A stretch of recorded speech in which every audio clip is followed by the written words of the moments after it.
Yo, what's going on, everybody out there? This is Popular Stranger, and I'm back at you today with another MLB 14, the show Diamond Dynasty gameplay.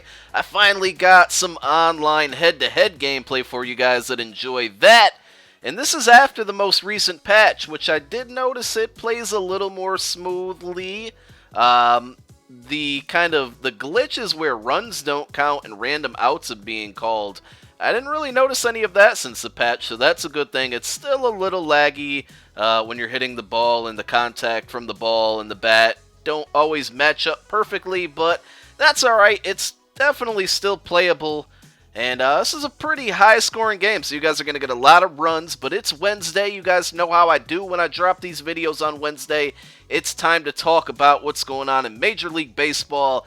And I got to jump back to about 8 days ago, the All-Star game. 5-3 win by the AL side of it. Mike Trout, the MVP of the game. And basically what that means is that because the AL won, whatever team comes out of the AL to the World Series will get home field advantage. That means when the Rockies get to the World Series, they will have to play more games on the road. So that's a little frustrating, but that's alright. The Rockies will be okay. I'm obviously joking if you don't get my dry humor there. But let's talk about some other things here. The trade deadline is coming up. Baseball has a weird trade deadline because they have one, and it's July 31st this year, but then there's like some other weird rules where you can still make trades. I don't fully understand it, but it's like non-waiver trade deadline. I don't know, it's stupid. Just have one trade deadline. That's all I would like to see. But Chase Headley gets traded over to the New York Yankees. I almost called them the Rangers. The New York Yankees from the San Diego Padres. Chase is a guy that I've enjoyed watching play baseball in San Diego, though he kind of gets hurt often, and I'm not a huge fan of the Yankees, so I was a little disappointed to see him go there. He got traded for 2 prospects, and then ends up having a walk-off single in the 14th inning last night. I forgot who they were playing against, but it was pretty cool. I guess I'm happy for him that all worked out for him, and it was just a pretty cool moment to see. I was just flipping around between games last night, and being that I'm in New York, I'm flipping around the extra innings package, and I was trying to watch the A's game, and it kept saying it was blacked out, and that's because the game that was on before that was the Yankees game, and being that I'm in New York, those games are always blacked out, so I changed it over to the Yes Network, which we have locally, and literally no more than 12 seconds later, Chase hits the single to give them the win, and it was just a pretty cool moment. So David Price is the big name that everybody's talking about for the trade deadline, and I've been listening to a lot of things about where he might go, and some of the potential teams they really shock me, honestly. The fact that the Cardinals and the Dodgers are on that list of teams that David Price could go to is absolutely scary to me. I mean, can you imagine if the Dodgers get him with Kershaw, Price, Greinke, Ryu?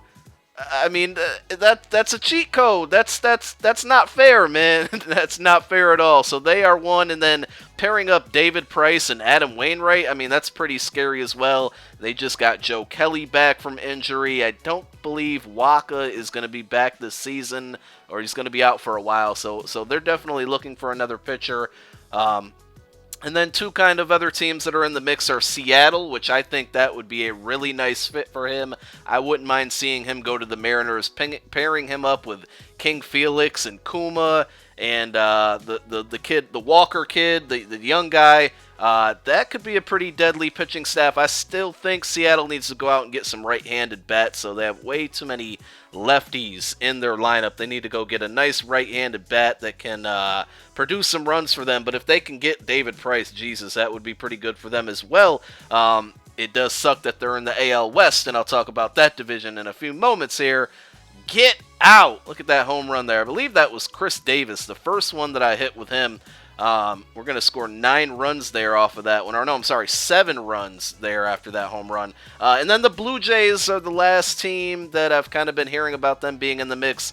I can't really see that happening. It would be nice if they can, pair him up with Burley and Stroman, but I just can't see the Rays trading him within the division. especially because whatever team gets him is not only going to get him for the rest of this year, but also next year because of his contract. So this is more than just a half a season rental. You're getting a really good pitcher in David Price, and you're getting him for about a year and a half. So let me know in the comments, what team do you think is going to land David Price if he's actually traded, and what team do you want to see him go to? Let me know in the comments any other guys that you guys think are going to be traded. Or who would you like your favorite team to get? And we'll talk about that next week, because the trade deadline will be next Thursday, so 8 days from today, if my math is correct, I think. And we'll probably be talking more trade deadline stuff next week. Oakland A's still the #1 team in baseball, 61-38 record. The Angels, man, I've been telling you guys about the Angels. They're still not that far behind them, only 2 games back. But Oakland, they're tough, man. They're tough. Sonny Gray, Kazmir, Jeff Samardzija. I don't know. And that was one thing that I wanted to mention with the Mariners. If they do get David Price, they still got to try to beat out the Angels and the A's in that division. That division is loaded. I got to admit, I was completely wrong about the Pittsburgh Pirates.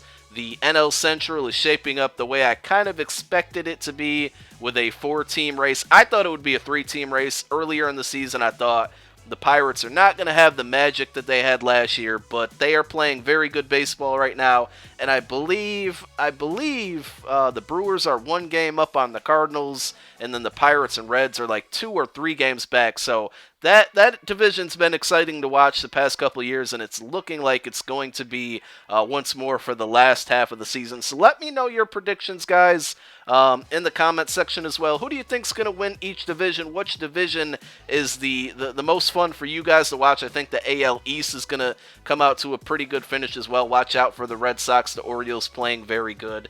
Some pretty good West Coast series coming up this weekend that I'm going to be looking forward to. The Dodgers and the Giants will take on each other. Baltimore is on their West Coast trip right now, and they have Seattle this weekend. And then the Angels and the Tigers. The Tigers are on their West Coast trip, playing in Arizona the last couple nights, but they'll be moving over to LA. So I think those 3 series are going to be really good this weekend. The rest of them didn't really look too appealing. And the last thing I'll talk about is Cameron Maybin. He gets suspended 25 games for illegal amphetamines. I read an article about it. I wasn't really aware about it, but I asked you guys on Twitter to let me know some topics to talk about. And he's saying it's for his ADD, so I'm not sure. What do you guys think about that situation? Let me know in the comments. I hope you guys enjoyed the video and the win. I'm out. Peace.